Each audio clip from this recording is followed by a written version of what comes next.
My name is Belinda Lockhart, 39 years old. Caleb texted, "Stuck in traffic, might be hours." I typed, "No rush, drive safe." Then set the phone down like it was made of glass, because anything firmer would have betrayed the tremor in my hands. The city was amber beyond the window, a grid of lights pretending at order. My heart didn't believe it. For months he'd joked about his work wife, Danica, how she always saved him a cruller from morning meetings, how she knew his coffee down to the oat milk ratio, how her brain ran at the same voltage as his. It had started as banter, dressed in modern slang that asks you to relax while it erases a boundary. I told myself adults can be playful. I told myself I trusted him, and I did, until his stories started coming pre-packaged with alibis. Tonight, the traffic report on my laptop showed no major incidents. The silence in our place wasn't peaceful, it was staged. I opened the app for the car's GPS, one of those services we installed after a break-in 2 years back, the kind that texts you about oil changes and helpfully knows where you are at all times. Both of us had the password. Both of us forgot it existed until I remembered. One blue dot, parked, not on any highway, a quiet residential street 30 minutes from me. I zoomed the map and my breath hitched. I knew the house. I'd seen it once on Caleb's camera roll, an innocuous group photo from a team barbecue, the kind where everyone squints at dusk and pretends they're not counting who's standing too close to whom. Danica's house. He'd been there 20 minutes when he texted me about the highway. I didn't call. I didn't storm over. You don't sprint into a minefield. You map it. I opened social media, pulled up Danica's posts. A curated life, sleek kitchen, marathon medals, captions about team grind. In a tag from 6 months ago, there he was, Ethan. Tall, centered, calm. Her boyfriend. The one Caleb swore was basically a ghost, always traveling. The one who, apparently, had a mother recovering from surgery based on a comment thread last week. I messaged him. "Hi, Ethan, we haven't met. I'm Caleb's girlfriend, Belinda. He just texted that he's stuck in traffic, but our car's GPS shows it parked outside your place. Are you home? If not, do you have exterior cams? I want to be sure before I jump to conclusions." I attached a screenshot with the timestamp and the dot that felt like it was drilling into my sternum. Minutes stretched. My reflection in the dark window looked like someone I didn't recognize, jaw set, eyes too bright. The phone pinged. Ethan is typing. Then, "Hey, Belinda, I'm at my mother's, 30 minutes away. Been here since noon. Danica told me she's working late. I'm pulling up our outdoor cameras now." A pause. "Yes, that's definitely your car in the driveway, and Caleb's car is in the garage." My chest went cold and very still. "What do you want to do?" he added. I swallowed. "Not implode the building. Not yet." Another ... Okay. Quick thought. We've got a smart sprinkler system. If I trigger the front yard, they'll have to move. Check your GPS in 60 seconds. You may also get a text message worth framing. I exhaled a laugh that sounded nothing like humor. Do it. 60 seconds is an elastic thing. It held my entire last 12 years. 45 seconds in, the blue dot budged, then rolled like nothing unusual had occurred, like water hadn't just turned their script to pulp. Right on cue, my phone buzzed. "You won't believe this," Caleb wrote. "Traffic finally cleared, but I got routed through some neighborhood and some sprinklers soaked the car. Going to stop at the gym to change. Be home in an hour." I stared at the message long enough for the screen to dim. Then I texted Ethan. "We have our first artifact." He replied with a phone number and a single sentence. "Let's talk voice, quicker than bleeding to death by typing." We spoke for nearly 2 hours. He wasn't dramatic. He was precise. He had dates. The nights Danica worked late, the mornings she came home already showered, the new perfume she found on sale, the membership charge at a gym she didn't use. We aligned calendars. We circled the same Wednesday a dozen ways and found the same outline, a lie with the shape of pleasure. When the line went quiet, we listened to it, the quiet, and agreed not to confuse stillness with doubt. "I'm not interested in a public meltdown," I said. "I want clarity. I want no way to gaslight this clarity." "I'm not interested in revenge for revenge's sake," he replied. "I want consequence, and I'd like my dignity to survive it." We were frighteningly compatible strategists. He told me Danica and Caleb used the company's internal chat system for work talk, which sounded noble until you realize everyone hides in the most visible places. The platform had clear policy banners. Communications may be monitored. No expectation of privacy. He knew the event's coordinator from volunteer work and, more importantly, the coordinator knew the policy book by heart. "There's a company party this Friday," I said, remembering Caleb's new suit and that extra half hour he'd spent whitening his teeth. "Spouses and partners invited." "Danica insisted I go," Ethan said. "She said we need to be seen," which is a funny way to spell alibi. The edges of the plan assembled themselves like magnets snapping into place. Not pornography, not cruelty, just the ledger. Selected chats with dates and file headers, the GPS screenshot, a single, unemotional slide explaining company policy on monitored systems, then just one question on the final screen. "Any questions?" "Two risks," I said. "One, they scream about privacy laws." "Company system," he replied. "No expectation of privacy, documented. We confirm with legal before we do anything." "Two," I said, "we let humiliation become the point. I want the truth to be the point." "Then we keep it clinical," he said. "We let the evidence do the violence." When Caleb got home, 1 hour and 10 minutes after the sprinkler text, he looked impossibly crisp. Not a damp hair, not a wrinkle. He kissed the air near my cheek and launched into his commute saga, the kind written by someone who forgot to turn the page before lying. I asked neutral questions. Which highway? Whose neighborhood? He named a closed stretch that wasn't closed, and a suburb he couldn't have driven through without leaving tire marks on my patience. I made pasta. We ate on the sofa like it was any other weeknight. He stretched his arm around me, and I let the weight of it settle like an artifact I'd return to the museum tomorrow. In bed, staring at the ceiling, I understood something I had avoided naming. I was not preparing to beg for a promise. I was preparing to defend a boundary. And boundaries, once discovered, are not a negotiation. They are a map you finally learn to read. Friday loomed like a stage we didn't ask for. I picked a dress that could pass for neutral armor and scheduled a call with a lawyer to confirm what Ethan and I already knew.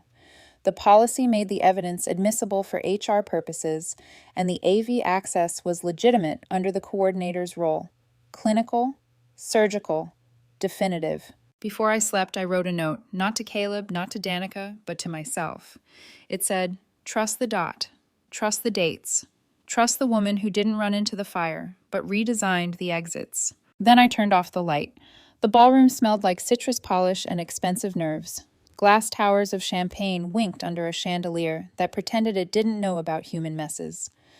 I arrived on Caleb's arm, the picture of a couple that still knew how to coordinate outfits. He'd picked a midnight suit and a tie, the color of clean ocean. I wore a dress that didn't apologize for being steel. "Big night," he murmured, hand at the small of my back. "You look incredible, Mar." "You too," I said, and meant only the part about looking. The room was a theater of hierarchies, directors orbiting executives, project managers in shoals, polite laughter thrown like confetti that never hits the floor. And there, near the dais, Danica, in a dress the exact shade of ambition, hair ablade, smile calibrated. She touched Caleb's elbow when she spotted us, the casual kind of touch that says our language is fluent. Her eyes flicked to me, assessed, filed. "Let me introduce you," Caleb said, steering me forward.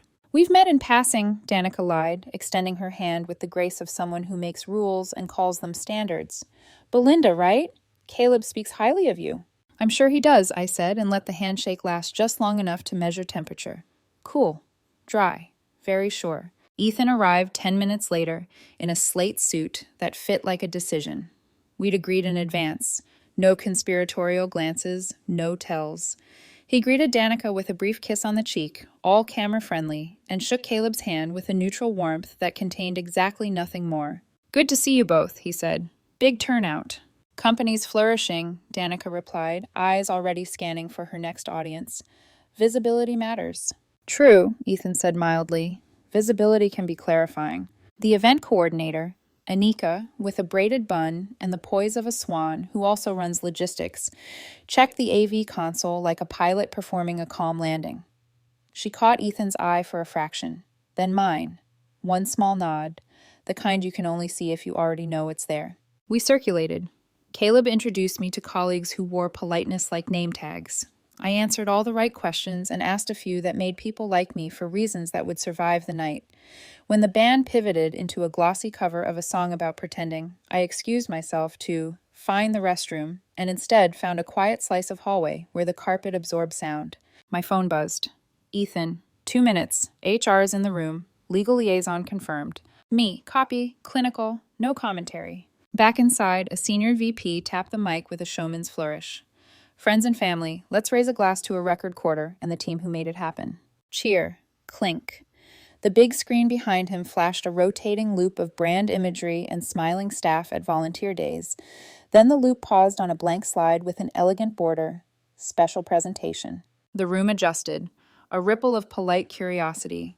I watched Caleb's shoulders tense half a degree, the way a predator notices a new scent before deciding whether it's threat or dessert. The first slide appeared, a screenshot of the company's internal messaging policy, header and footer intact, with the key line highlighted. All communications on this system may be monitored and carry no expectation of privacy.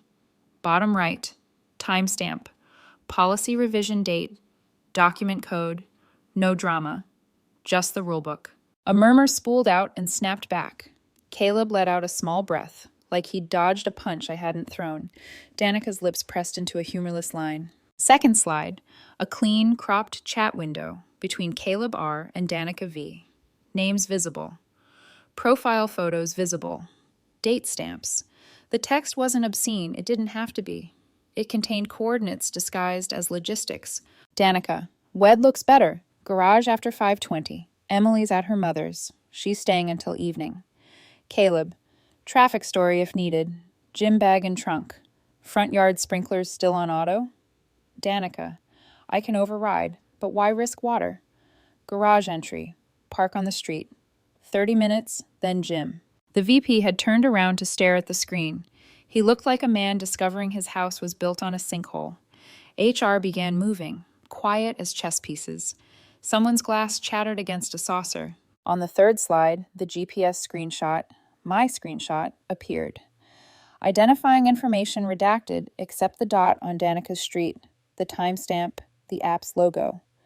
I felt the room trying not to gasp, trying not to become a jury when it had been promised a celebration. Caleb's jaw set. He didn't look at me. Danica's eyes searched for the AV booth. She found Anika instead, unruffled, a conductor of air.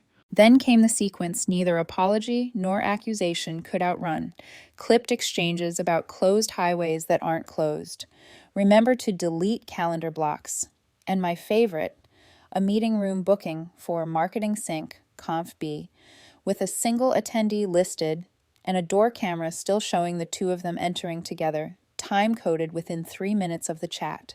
No sexts, no shock porn, just logistics so ordinary they couldn't defend themselves as jokes. The final slide was a single sentence in white on black. Any questions for Caleb, Danica, or their partners who just found out? Silence is not empty. It's a ledger. The room paid attention to its own breath. Somewhere the band leader put down a trumpet very, very quietly. Turn it off, the VP said, not shouting. Anika complied, the way a surgeon sets down a scalpel after the cut has been made. The wound was already open. Turning off the monitor only hid the mirror. Danica moved first. Sleek steps, precise fury. What is the meaning of... Sit, HR murmured, and the word contained a decade of policies. Caleb reached for my elbow, as if this were the moment we should perform intimacy. I stepped away, not dramatically, just enough. Belinda, let's go outside and... Why? I asked. My voice didn't shake. To pick a better backdrop? He blinked. We can talk about this privately. The evidence already did, I said, and took my clutch like it contained a compass. I'm going to get my coat.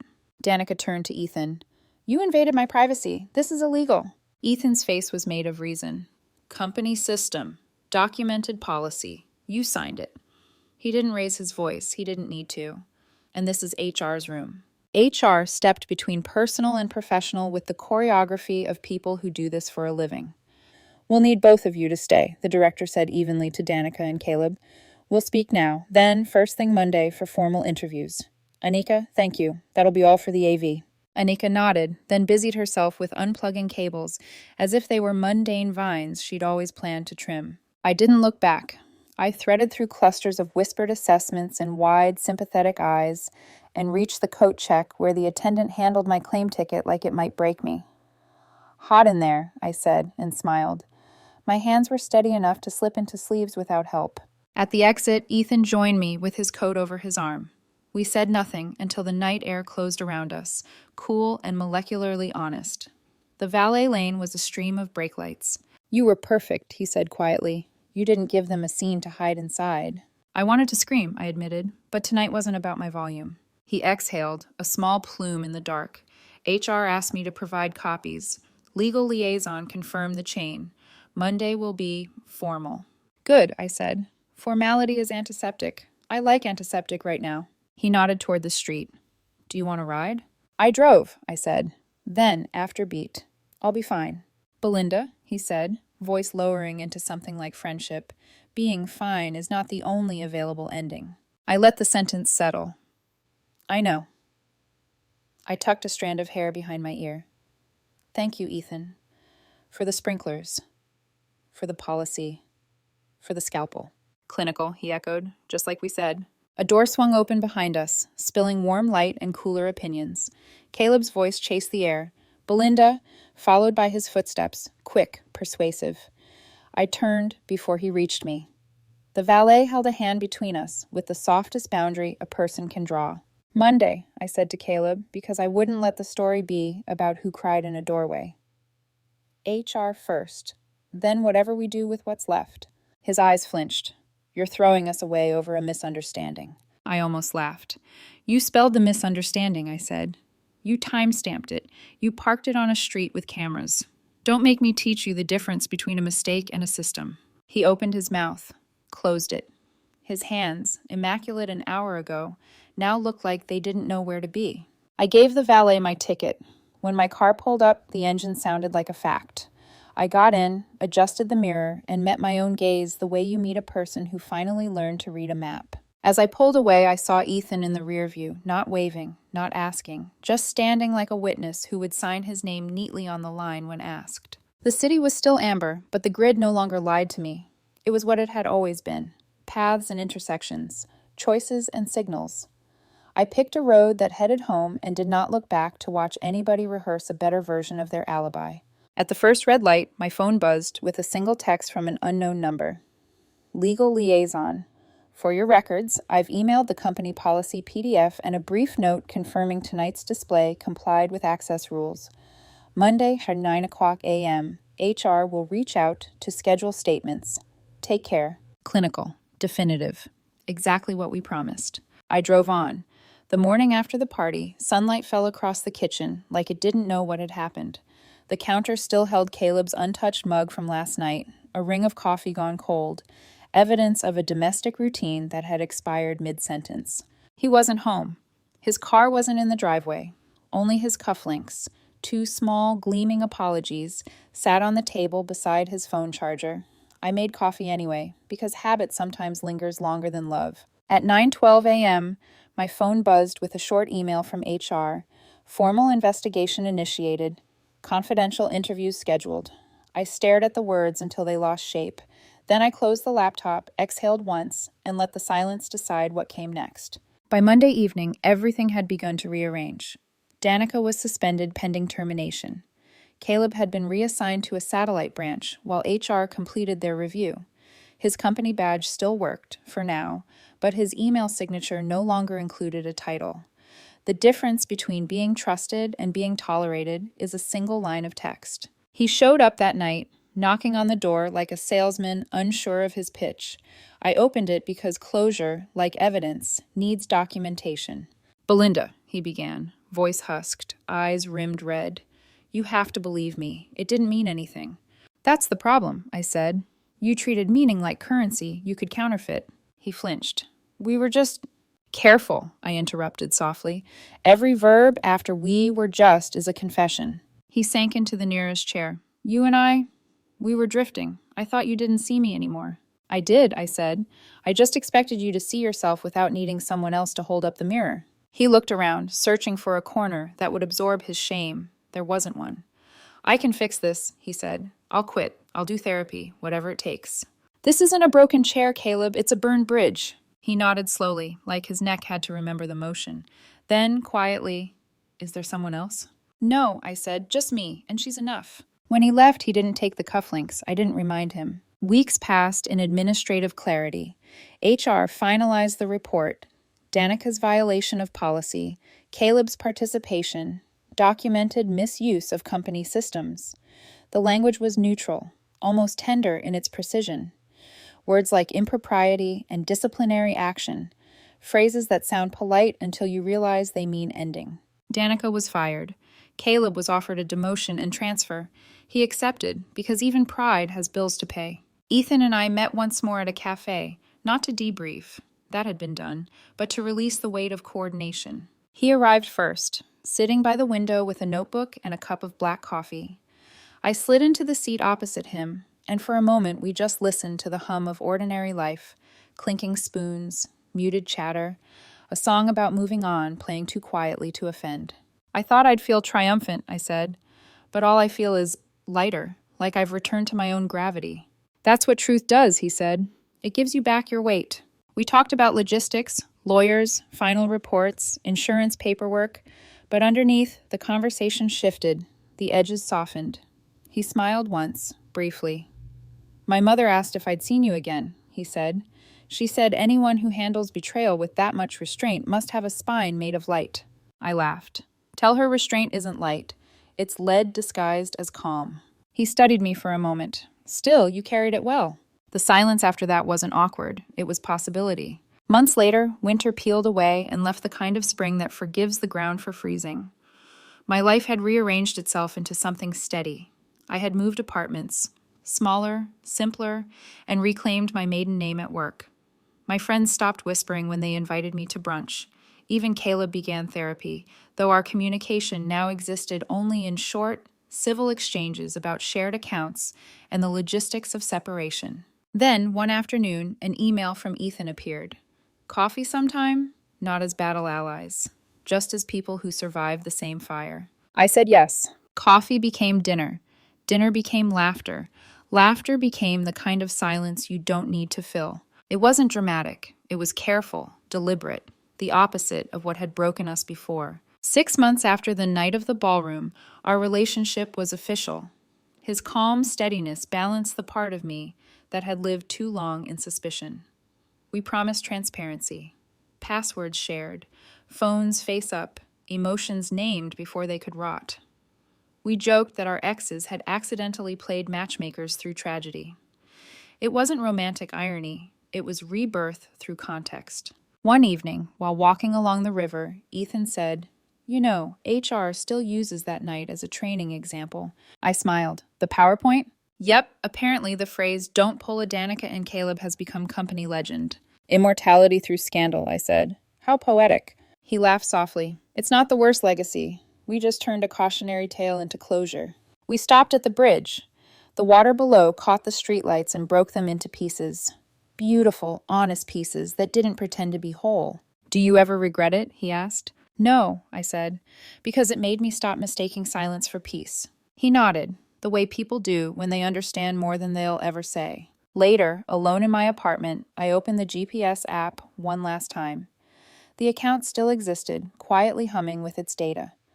The car, now only mine, sat motionless in the garage. The blue dot blinked once, steady, loyal, unambiguous. Then I deleted the app, because trust isn't about tracking anymore. It's about believing you no longer need to. That night, I slept without checking the clock, without imagining traffic that didn't exist, without waiting for lies disguised as detours. In the morning, sunlight entered the room again. This time, it didn't have to pretend.